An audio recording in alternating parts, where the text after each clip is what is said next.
Democracy is an experiment, and the right of the majority to rule is no more inherent than the right of the minority to rule. And unless the majority represents sane, righteous, unselfish public sentiment, it has no inherent right.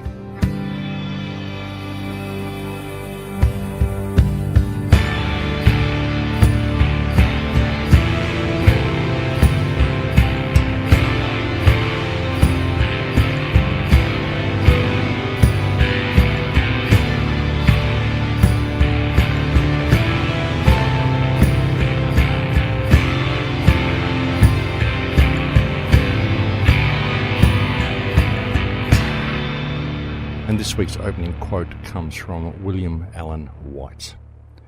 Welcome to Surviving the Matrix, ladies and gentlemen. My name is Maxwell Igan. It's a pleasure to be with you once again, and I'll be your host for the next hour. The right to rule. It's an interesting concept, really, isn't it? When you think about it, who has the right to rule, and why do they have the right to rule? Do you believe someone has the right to rule over you? And of course, one of the most dramatic examples of people believing they have a right to rule is the kingly line. People who believe that their DNA is better and more worthy than any other DNA, and so they claim the right to rule by blood. And what is it? What makes people believe they have this right? But more importantly, what is it about human beings that causes them to choose to give their power away and to view other people as having the right to rule them? Where does it come from? Why do we accept the rule of others? Why do we feel the need to be ruled by others? Why do we allow it to happen? What is it about the human psyche that causes us to do these things? It's an interesting question. You know, we all want to be free. We all want to be free to live our lives in any way that we can and do the things we want to do. But at the same time, we like to know that there are rules that keep us in line. We like to know that there is a guiding hand. We like to know that in times of difficulty, there is someone or something that we can turn to. And it's an interesting thing. It's like an adolescent or childish mentality that we seem to have. It's like we grow up into adults, but we never really become adults. We always run around as children, and we know that our parents are looming somewhere overhead, keeping an eye on us, and we sneak around and do things behind our parents' back. And this is the way we view government. We view them as the parents that we have when we leave our parents. And that's really what it is. It's new parents that we garner as soon as we leave our biological parents. We have these new parents, and this is the government. And we have the same type of relationship with government as what we did with our parents. If you think about it, you'll see that it is in there in your mind. There's this parent figure above you. There's always this guiding hand, this big brother that's there, that you know is there, and you know you have to answer to it. It may come and scold you. It may come and make demands of you, and you don't have a choice. You have to comply.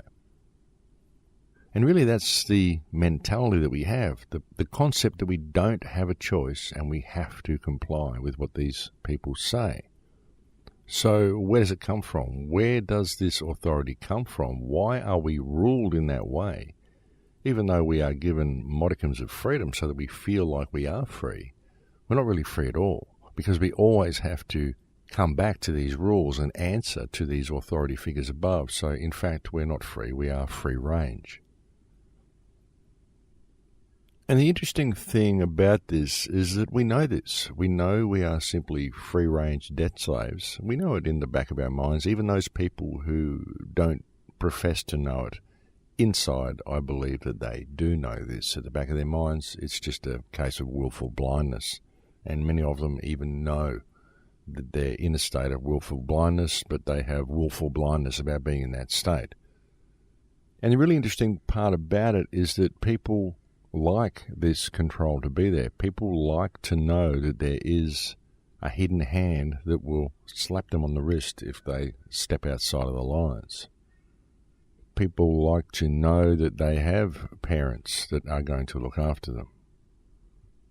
And unfortunately, what perpetuates this more than anything else is pure laziness on behalf of the population, pure laziness on behalf of the individual.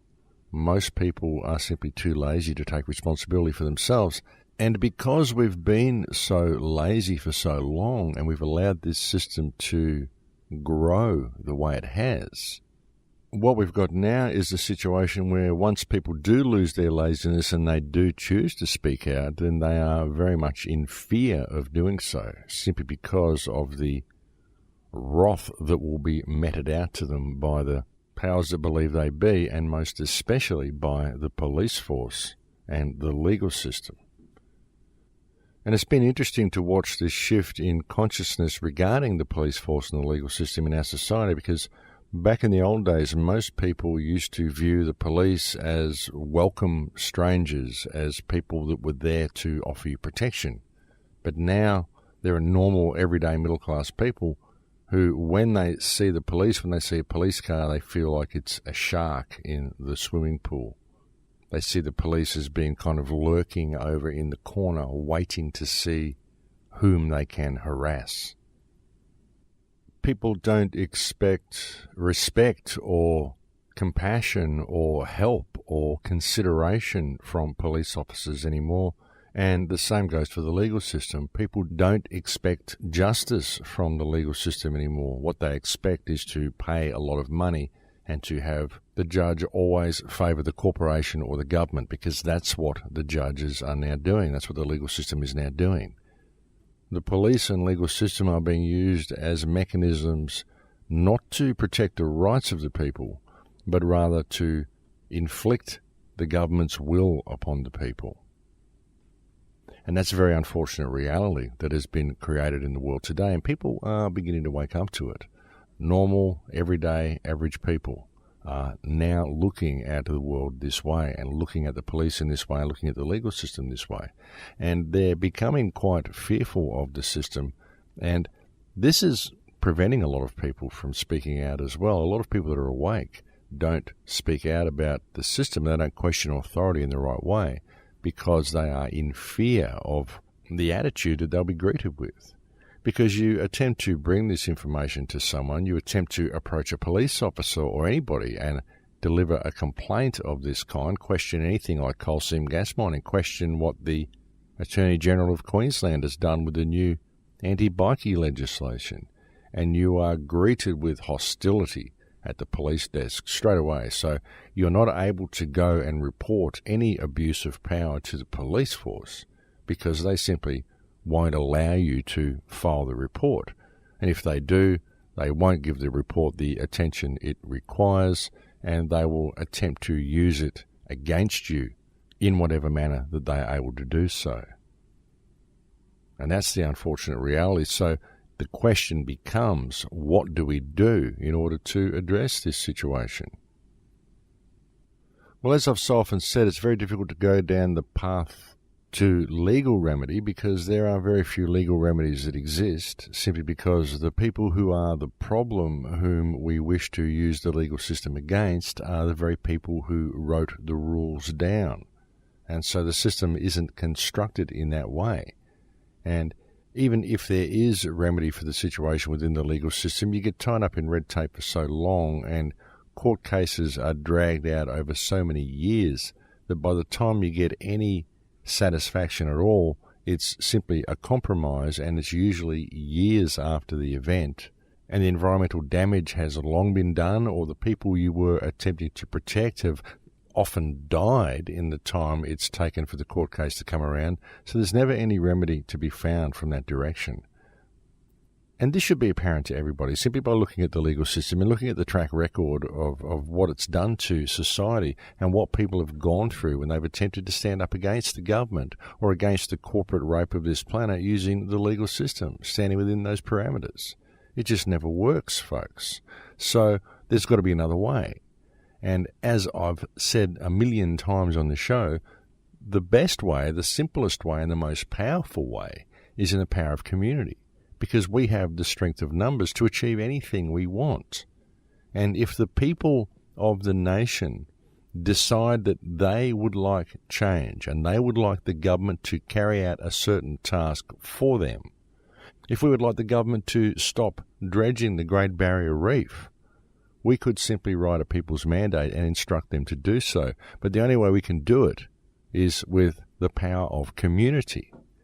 That's why I've worked so hard. I've spoken so many times about the need for people to put down their stuff with each other and stand as a united community. Because once we have that unity in our community, put common unity back in community, once we've got that, then we have the power to achieve anything we want to achieve.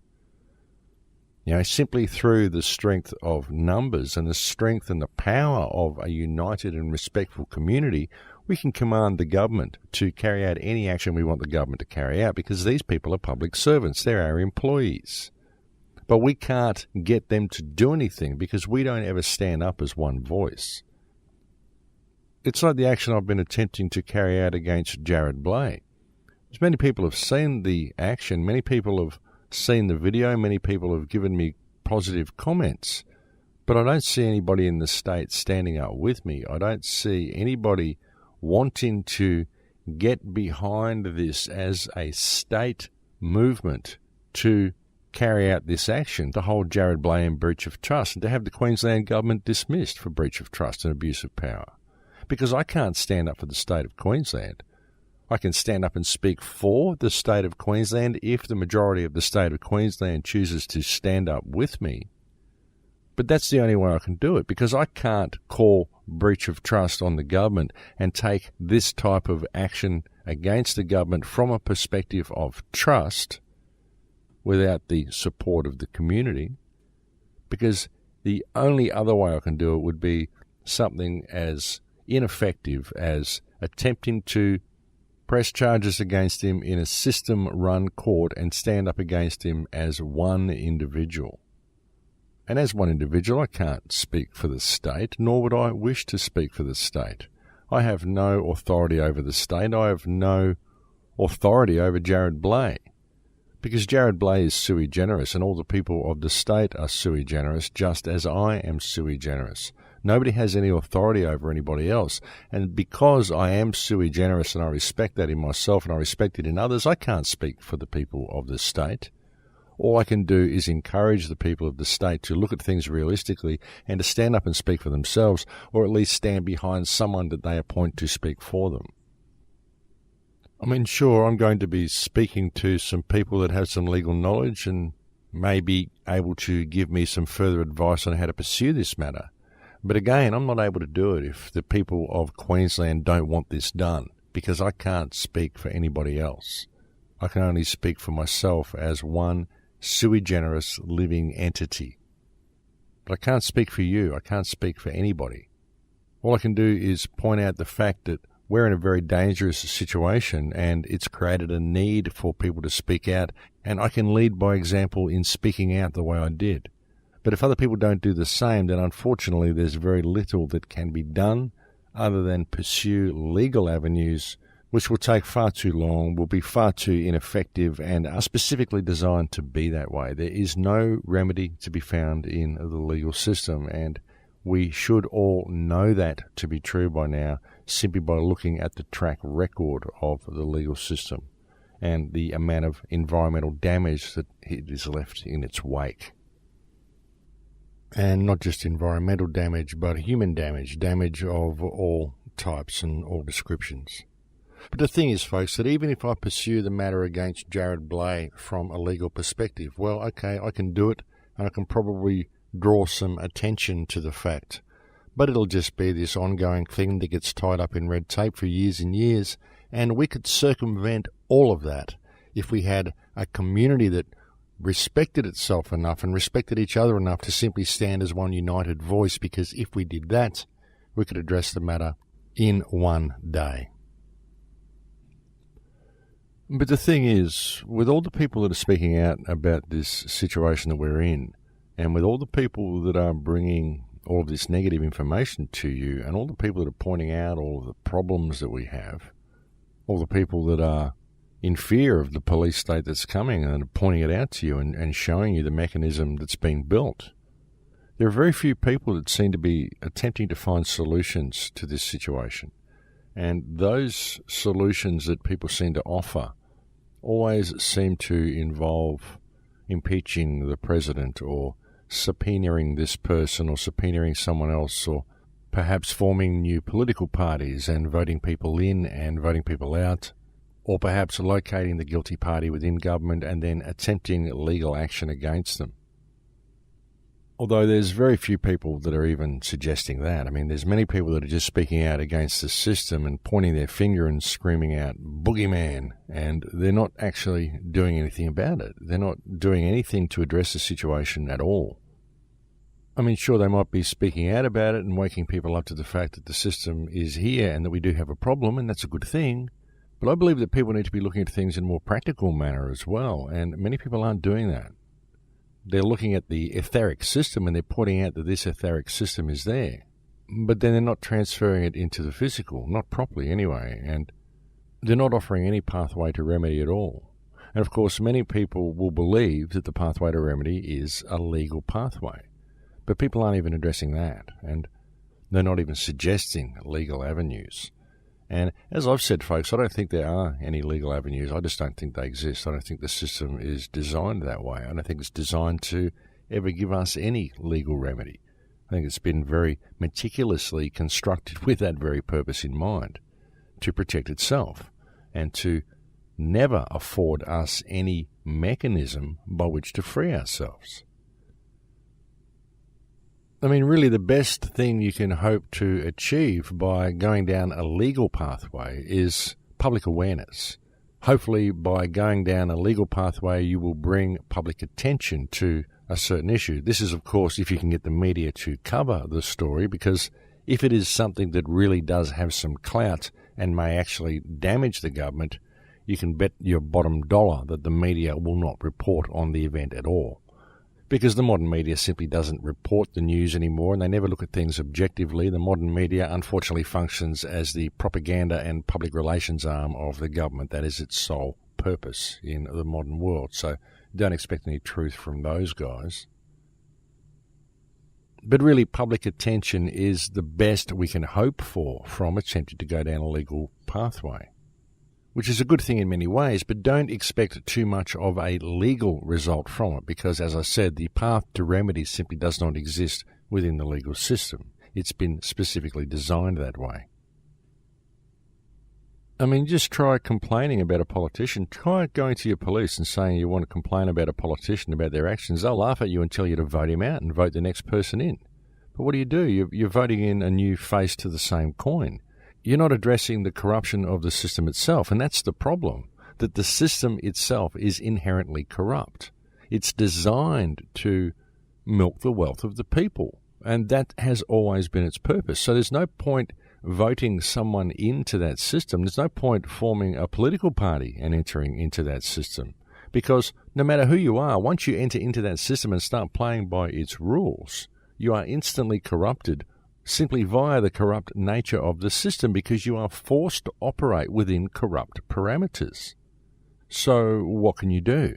It doesn't matter if you're a person of integrity and wish to do the right thing. If you're going to go in and swim in that sludge, then what you're going to be using is the paddle that they give you. And that's it, because you make agreements. You become a politician, you make agreements, you sign agreements, you enter into that legal system, and you agree to abide by its rules. So you can't go in there and rock the boat, because the system will not allow you to, not from within its parameters. And that's why, in order to address that etheric system, the people have to understand that it's etheric, and they have to realize that the power to address it comes back to the people themselves. And that's been the message of this show right since its inception back in 2008. See, even with the demand to show cause that I released and aimed at Jared Blay, I addressed the whole situation from a perspective of trust, in the hope that other people would stand up and want to do the same thing, to realize that we don't actually have to play by the rules of the system. We don't have to play by its parameters. We can call them out and say, hey, you've done the wrong thing. It's as simple as that. And if the people of the state choose to stand up and do something about it, we can do something about it. We don't even need the parameters of the system. But even when you're doing this, you've got to present it to people in the manner that I did, because most people believe the legal system's real. So you've got to present it to people in a way that they understand. But even having done that, the lack of response I got from the state, I mean, what can you hope to do to help these people if the people won't help themselves? That's the question. A lot of people are so locked into the system, and they're so locked into fear, and they're so disorganized within their own brains and within their own minds that they really believe they can't do anything, and they really believe that even if there is a problem, just because this person's speaking out, they're going to fix the problem, that they don't have to participate themselves. But really, it's all about participation. And that's what we've got to do, folks. We've all got to participate. We can change the world any time we want to do it, ladies and gentlemen. All we have to do is get involved. And that's what I hope to start this year when I launch the Full Circle Project. You've heard me talk about the Full Circle Project quite a bit lately, I'm sure, if you're a regular listener. And it will be coming later in the year, folks. I'm just extremely busy at the moment. I've got 3 speaking seminars coming up at the end of February through March for Truthology. These are the Freedom Summits. You'll find a link to them on my website.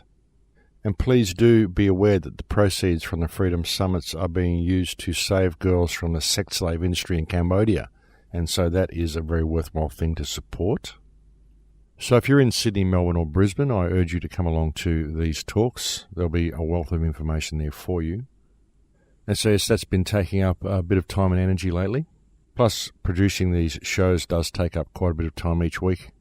But I am still sorting through footage from the recent trip to Peru for the upcoming film in my spare time, and I hope to bring that to you as early as possible. But I'm simply not going to be able to put the work I would like to into the film until early March when I finish the upcoming seminars. So it's just a matter of juggling things and seeing which ones need to be on the front burner and which ones need to be on the back burner, folks. But I'm working on it. And the film will be released and the Full Circle Project officially launched as early as I am able to achieve it. It's not easy sometimes, folks, doing 5 or 6 things at once. And it's not easy remaining calm in the face of the storm that appears to be rapidly approaching on the horizon.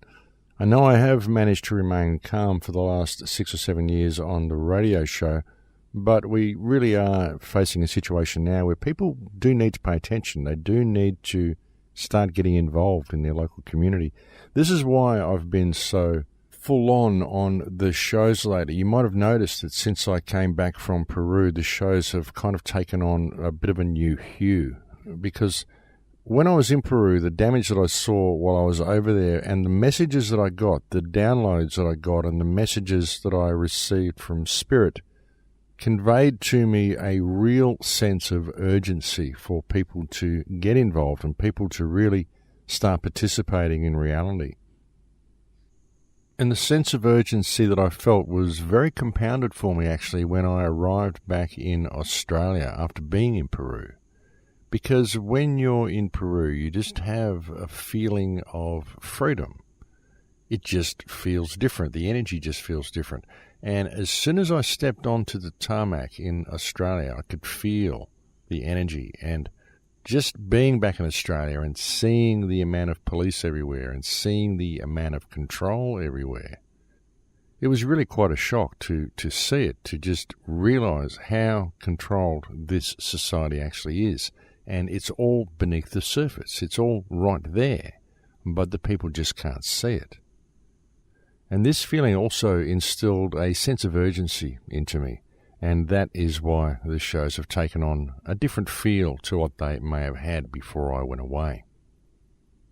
As I mentioned, I think last week, sometimes I get concerned that I come onto the shows and I speak too calmly and I calm people down too much because I wish to provide information to people in a calm and empowering way, but I don't wish to lull them into a state of inaction. That is most certainly not the purpose of these shows. I simply maintain a calm demeanour, because I figure that if I manage to just nail it in a nutshell one day and release a show, the show that you can take to someone who is asleep and it will wake them up, then it's going to be best if the person speaking on this program is speaking in a calm and eloquent way. And so that's why I've attempted to do this on every show, just in the hope that that show may be the one that you can go and play to your neighbours. And I'm sure the last thing your neighbours want to hear is someone screaming fear at them. And that's why I have presented the shows in such a calm way, and why I've always used very simplistic terms. I try to avoid obfuscation. I try to avoid using big words. I try to avoid over-intellectualizing anything, because I think it's counterproductive. I think that people need to have things spelled out for them in as simple a manner as possible, because people don't want to have to think about things. They don't want to have to go grab a dictionary to understand what you're saying. They just want to be told in pure black and white, simple terms, what the problem is and why they need to pay attention to it. And that's what I've attempted to do on the shows. That's why I've always maintained a calm demeanour. But I hope it's not too calm, ladies and gentlemen, because I don't wish to calm people down into inaction. I think now more than ever, it's very, very important that people get involved. And it's in the spirit of getting involved that I did something like send the letter that I sent to Jared Blay and make the video that I made asking him to show cause. I actually did get a letter back from Jared Blay as well, folks, which was kind of interesting. He didn't address any of the issues that I'd raised, of course. And he said that he was writing back to me because he was interested in addressing the concerns that I had at the government's plan to combat organised crime, which of course was not my concerns at all. What my concerns are the loss of rights that have occurred in Queensland as a result of this corrupt legislation. But what he said in his letter was that he makes no apologies for the legislation, and he openly said in the letter, and I quote, "A person charged under the new laws has the opportunity to prove that the organisation to which they are connected is not an organisation that engages in criminal activity, and any person who can prove this has a complete defence to the criminal offences created or aggravated by this legislation." So with that statement, not only has he confirmed what I've been telling you all along, that crime is created by government, by saying that the offences have been created by the legislation, but what the letter also says is, yes, Max, it's a case of guilty until proven innocent. But if you can prove you're innocent, then you will be free to go. And think about this, folks. I mean, how do you prove that you haven't done something? You can't. You can't prove you haven't done something. That's why the onus is always on the accuser to prove that someone has done something. This is like asking Saddam Hussein to prove that he hasn't got a nuclear weapons program. If it doesn't exist, how can you prove that it isn't there? It simply isn't there. That's the danger of this legislation, folks. How do you prove you haven't done something? It's impossible. I mean, it's absolutely disgusting, folks, and this is the type of legislation that this sociopathic little cretin is imposing upon the people of Queensland. Guilty until proven innocent. If you are associated with any type of gang or organisation that has been convicted of any crime, whether you know that it's been convicted of a crime or not. Well, I would like to point out to the people of Queensland that 2 police officers in the town of Mackay have recently been charged with rape and deprivation of liberty. So I would now point out that these 2 people have committed a crime and they belong to a known organisation, i.e. the Queensland Police Force. 2 members of that police force have now been convicted of a crime, so therefore under this Vlad legislation enacted by Jared Blay, the Queensland Police is now a criminal organisation and should be disbanded, and any members of the Queensland Police that are caught wearing their gang uniform or in groups of 2 or over should be subject to immediate arrest. And once arrested, they need to prove that their organisation has not been engaged in criminal activity. And that's the fact of the matter, because if this law is across the board and applies to every member of this state, then it should also apply to the police and members of the government. So let's see if this matter is ever addressed. So yes, back to the concept of rulership. Who rules you? Why do you allow people to rule you? Who owns you? What is ownership? Why would you allow someone else to own you? Why would you allow yourself to be a slave? Why would you allow yourself to be ruled? And even in acknowledging this slavery system and in acknowledging that our governments have quite literally elevated themselves to the position of rulers, in attempting to emancipate yourself from this system, why would you be looking to someone else to do this for you? Why would you be looking for a leader or a ruler to rule the way out of this situation? Because again, it comes down to our propensity to give our power away to others. Even when we find ourselves locked within a slavery system, we find ourselves and our lives controlled by other people. In order to extricate ourselves from this system, we look to others. We go down the free man rabbit hole. We look for the right piece of paper to send off to somebody, the right form to fill out. We join a movement. We look for the right leader to lead us back to safety. What is it that causes us to do this? Why don't we take responsibility for ourselves and attempt to find our own way out of the mess? And the reason we don't is because we simply are unable to find ourselves within the mess. And that's a real problem, because the truth of the matter is that the only path back to freedom lies with yourself. And this is true for every individual out there. There's nobody who can lead you back to freedom. You can only lead yourself to freedom. And the way to lead yourself to freedom is to realize that you are already free and that the system you believe enslaves you is actually a fiction. It's just an idea. It only exists on paper. It's just a meme. That's all it is. The system only exists in the ether. And so that's where the remedy to addressing the system lies. It lies in the ether. It lies in you changing your perspective of who and what you are, and of what the system is, and of what your relationship to the world and the people around you is. That's where freedom lies. And that may sound very simplistic to some people, and they just may not be able to see how it works. But it does.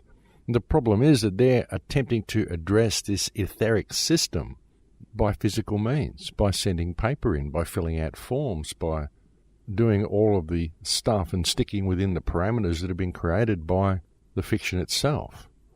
And they're working within a fictional world, when what they've got to do is address the system from its root source, which is in the ether. And that can only be done by changing your perspective and looking at things from a different angle. Many people have said if you change the inner world, you can change the outer world. And this is how it works, folks.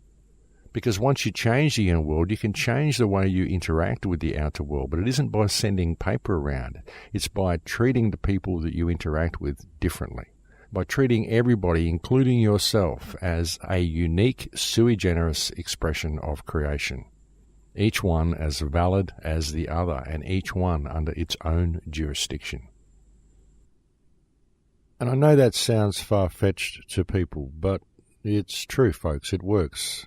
You can change the world by simply changing the energetic state that you're in. The thing is that everybody has to do it. Well, at least a large percentage of people have to do it. Not everybody. Really, just the 8% who are awake, the 8% of humankind who simply can't be programmed. Those who know that the system is fiction simply have to change the way they interact with it. Because by doing so, they can lead by example in what they do, and they can set a standard for the rest of the community to look to. And they can help guide those people who want to be free but don't know how to do it back to the path of self-discovery. Because that's where freedom is. It lies in true discovery of yourself.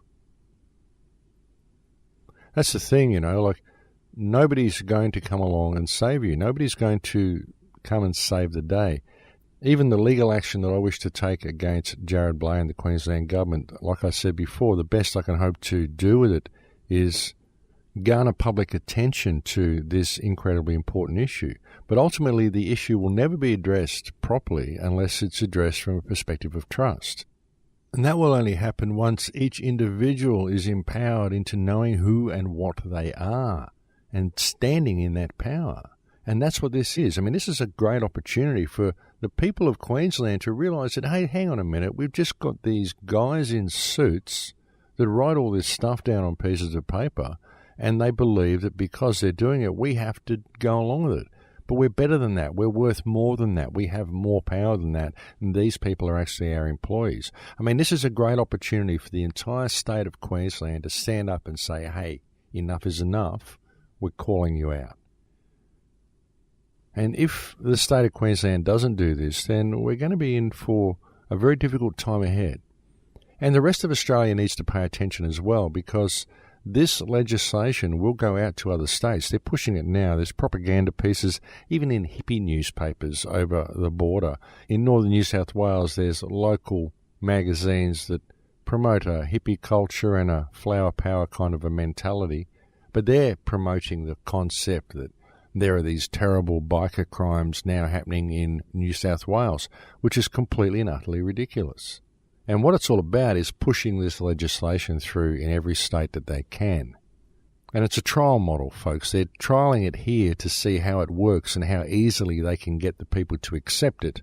And then you'll start seeing it introduced overseas as well. If they can create a working model here, then they'll use it as a testing ground for this legislation in other areas. And it's imperative that the people of Queensland pay attention to this, and it's imperative that the rest of Australia get involved as well.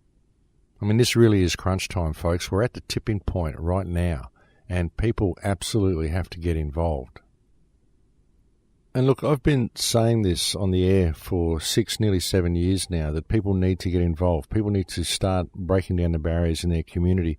And now's the time you have to do this, folks. Hopefully a lot of people who've listened to this show over the years have already got gardens in place, have already got some sort of rapport with their neighbours and some sort of rapport with the community around them and strong support groups around them, because you're going to need them coming into the times ahead.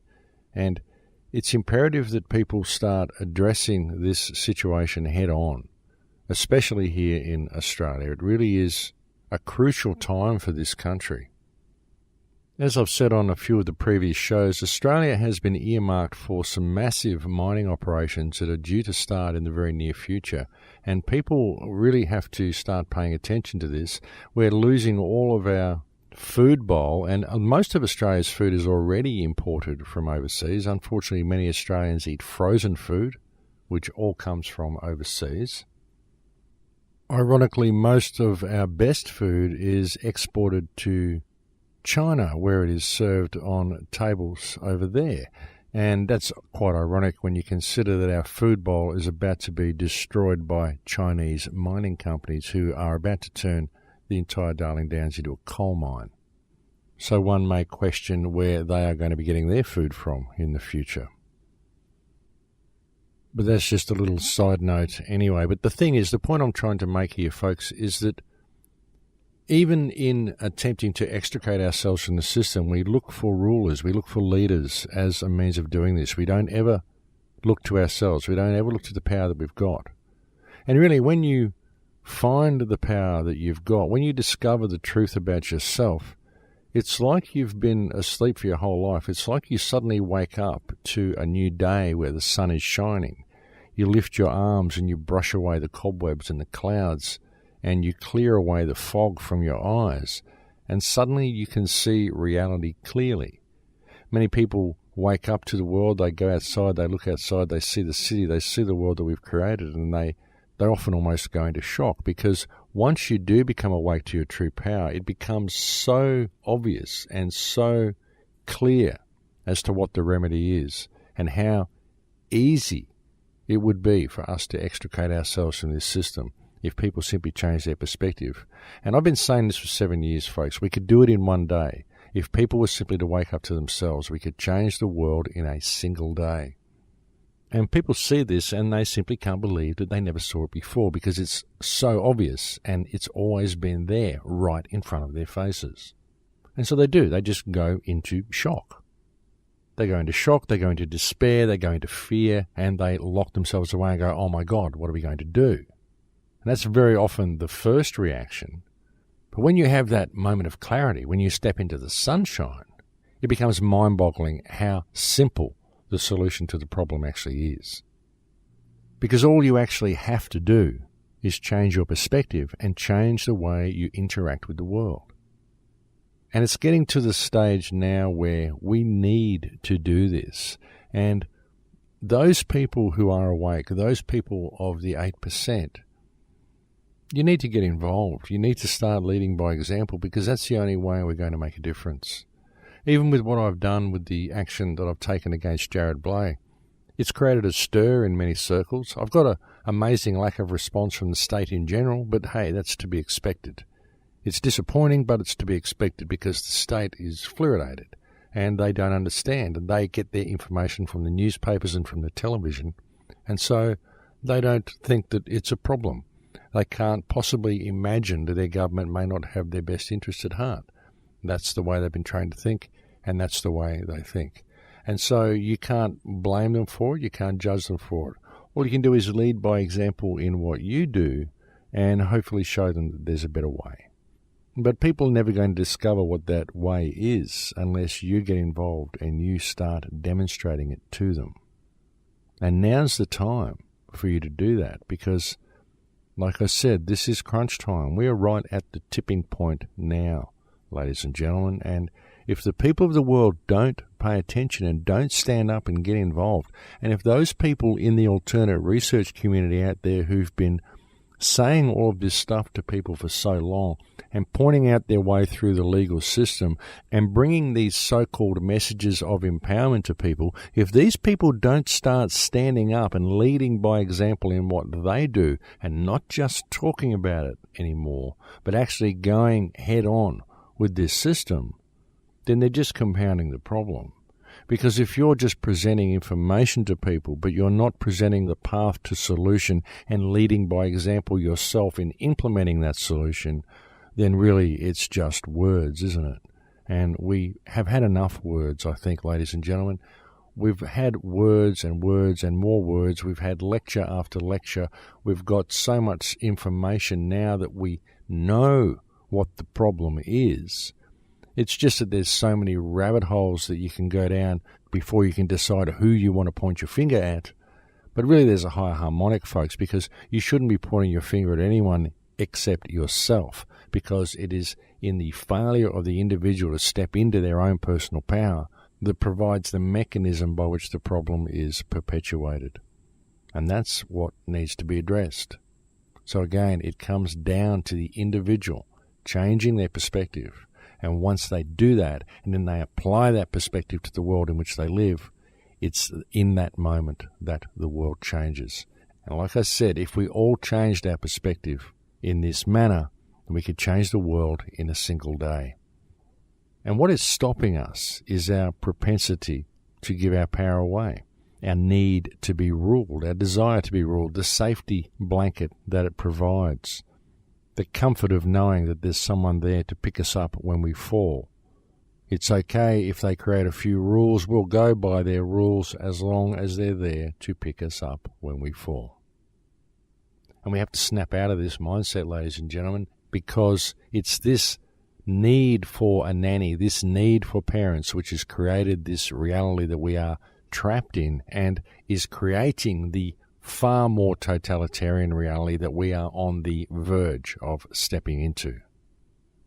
This is indeed a tipping point, ladies and gentlemen, and now more than ever, people need to get involved. But they need to get involved in the right way, with the right attitude, from the right perspective, and deal with things realistically. Not from a perspective of fiction, not from a perspective of anger, simply from a perspective of respect, and from the perspective of knowing that each person that exists within this reality is a unique sui generis expression of creation, and each one needs to be treated as such.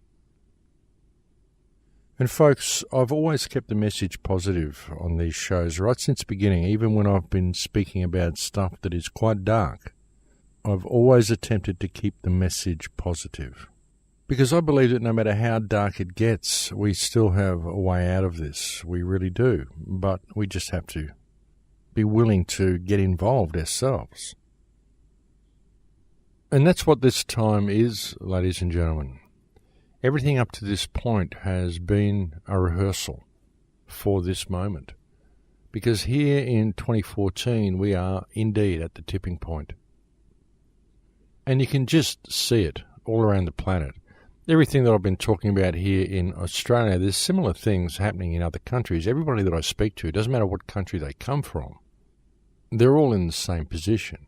I was speaking to someone from Canada the other day, and she was telling me it's just as bad in Canada. She was saying the people of Canada have no real idea why Stephen Harper is still Prime Minister of Canada when the entire country appears to hate him and no one appears to have voted for him. And so it's rampant across the globe.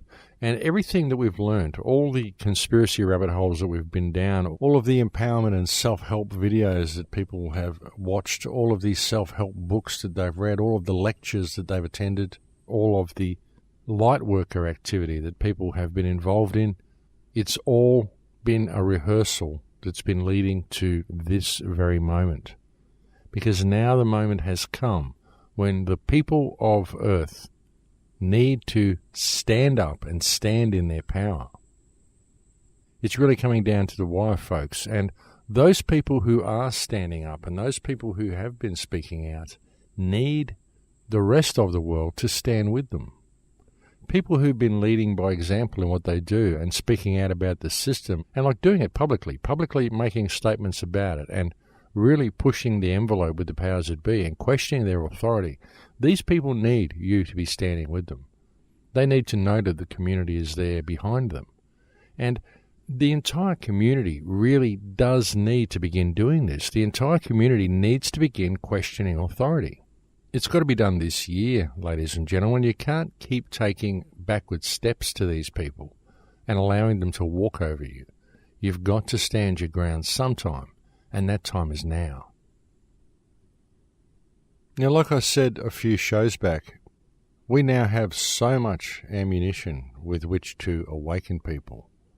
I mean, there is so much evidence of government corruption. There is so much evidence of the slavery system that is now in full view that the fuel that we now have with which to light the fire in people's hearts is phenomenal. It really is. We've got so much information there now, folks, with which to demonstrate the control mechanism to people, and so much stuff we can show them to demonstrate how their rights are being removed, how it's happening on a global scale, and what the path to remedy is, that we really should have no problem in pointing out the obvious to people anymore. I mean, people who may have once referred to all of this as a conspiracy theory are now seeing the obvious right in front of their faces, that it is not a conspiracy theory at all, and that there has been a concerted effort which has been made behind the scenes for a very long time in order to bring the current global control mechanism into being. And it's a control mechanism which is growing exponentially all the time. This is what the Trans-Pacific Partnership Agreement is about. I spoke about that a show or two back. This is what the EU is about. This is what all of these regions are all about. It's about centralizing control of the entire planet. And it's all coming into being now, and it's all blatantly obvious to anybody who chooses to look. The problem is that most people, even if they see it, they just don't view it as being of any importance. They don't see how a trade partnership between the Pacific region can in any way affect their lives on a personal level. And they think this because they're simply not paying attention. But again, it's very difficult to judge them because they are trained to think this way. People are trained to not pay attention to what is important. They're trained to give their attention to things which are not important. That's the thing about this society. It's very, very careful to control what people give their attention to and what people focus on. That's one of the most insidious parts about it. And this, of course, is the result of the economic and social pathogens that most people adhere to. You find that most people's lives revolve around economic and social models, or an economic and social reality. And that's what most people do with their time. And that's how most people judge themselves and judge their own self-worth, by their own economic value and by their own social status, both of which are fictional, and both of which are a result of this society and a result of this civilization. And that's really one of the most insidious things that this civilization has done.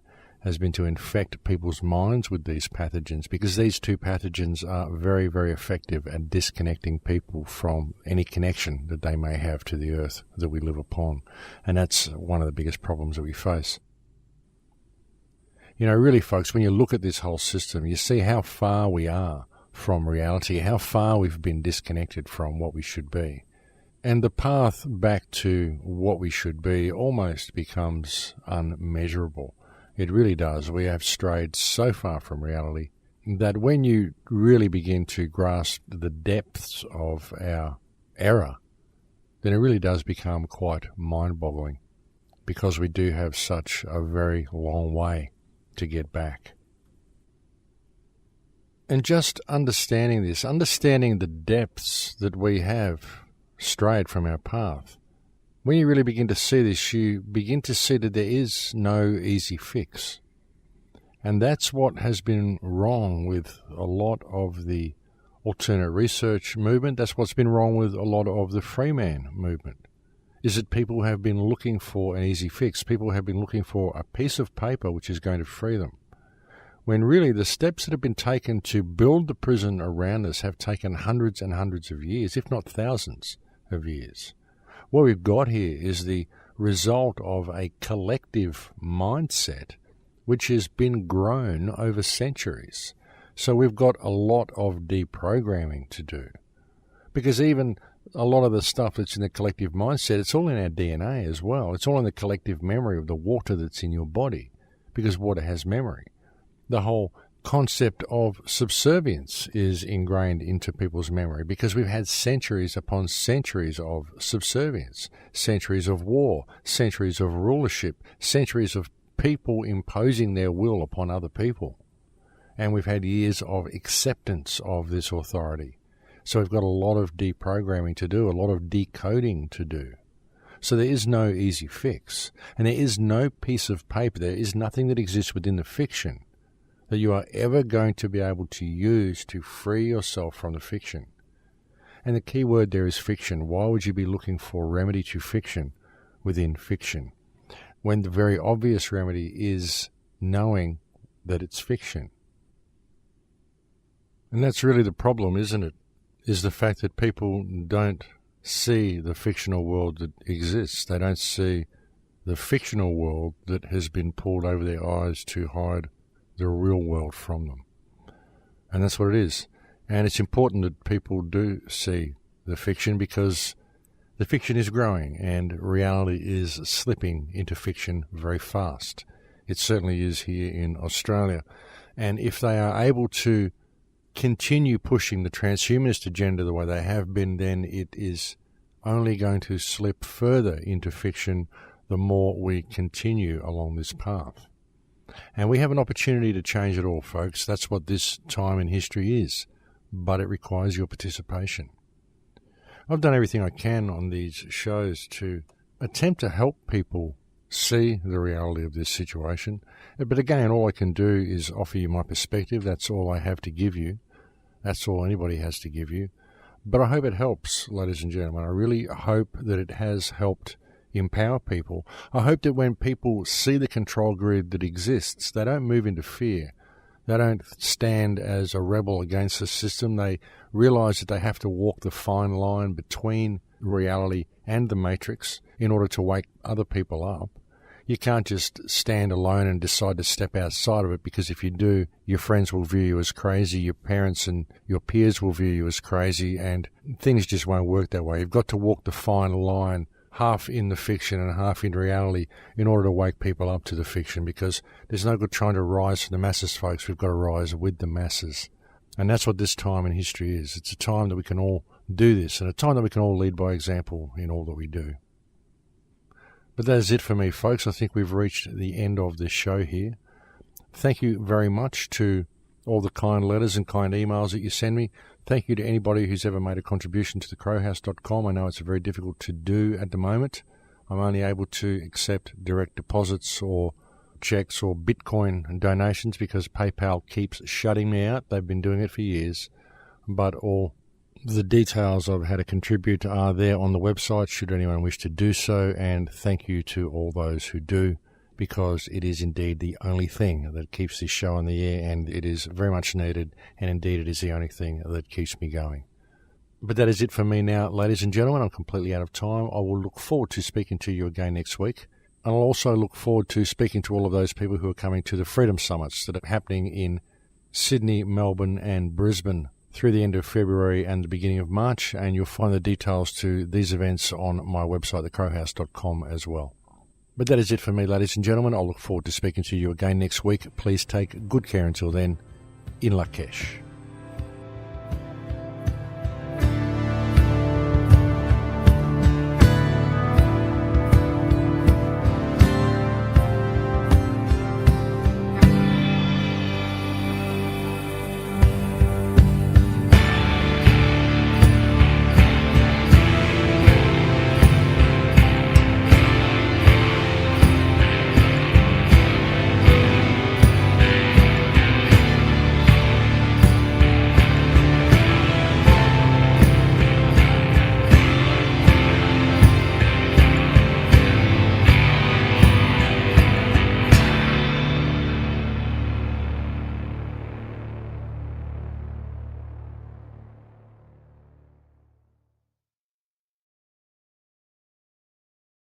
Of lurking over in the corner, waiting to see whom they can harass.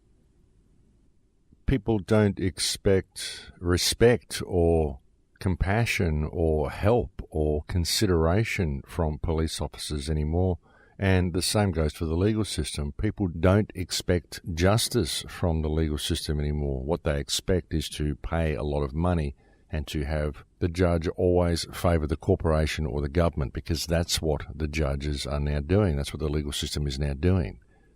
The police and legal system are being used as mechanisms not to protect the rights of the people, but rather to inflict the government's will upon the people.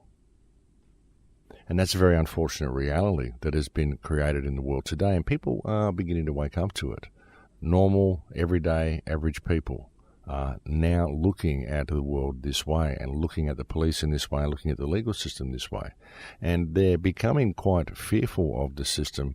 And this is preventing a lot of people from speaking out as well. A lot of people that are awake don't speak out about the system. They don't question authority in the right way because they are in fear of the attitude that they'll be greeted with.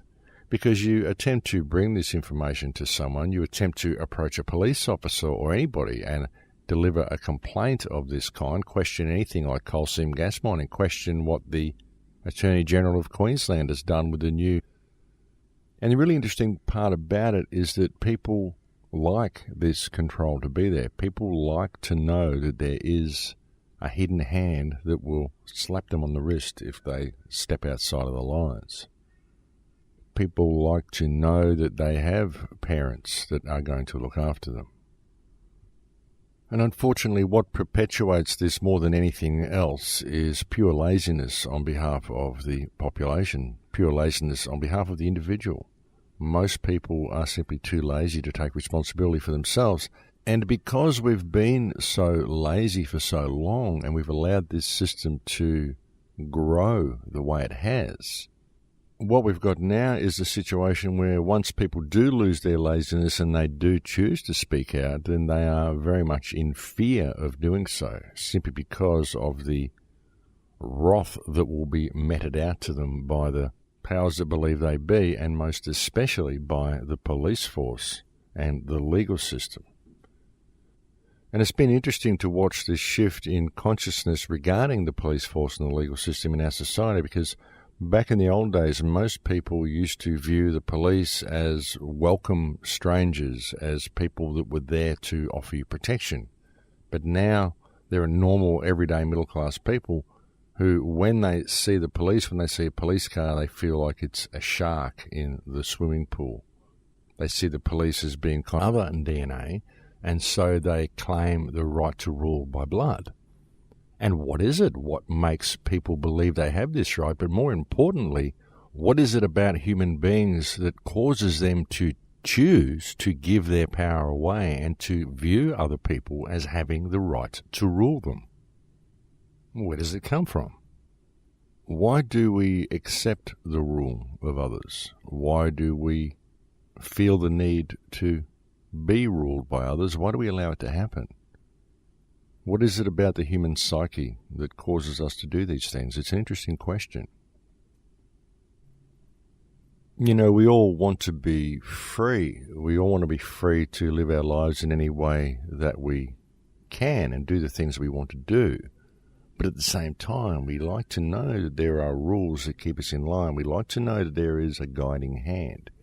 We like to know that in times of difficulty, there is someone or something that we can turn to.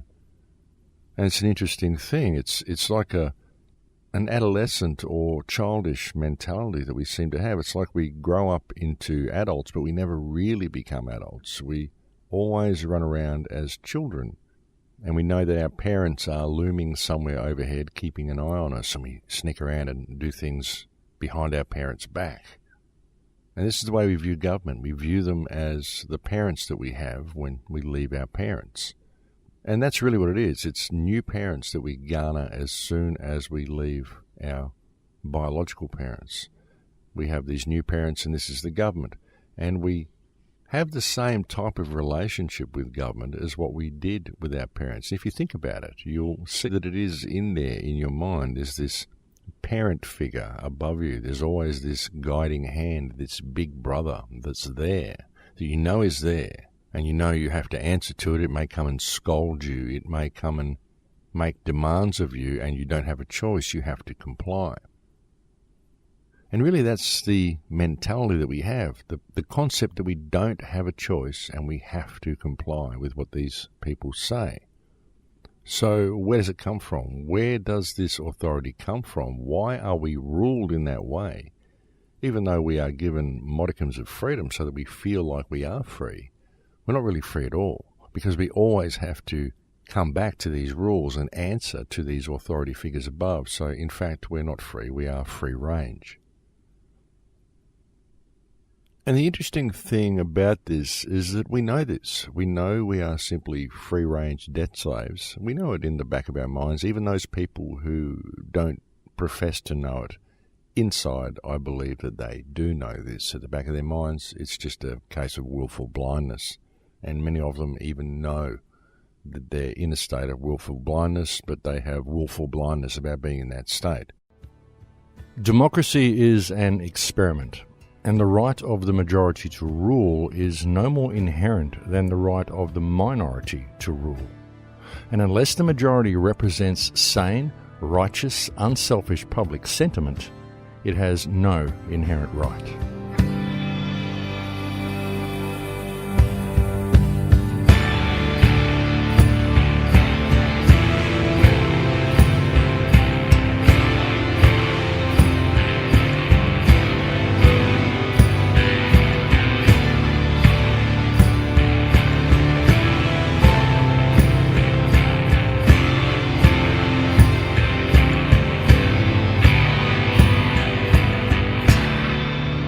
And this week's opening quote comes from William Allen White.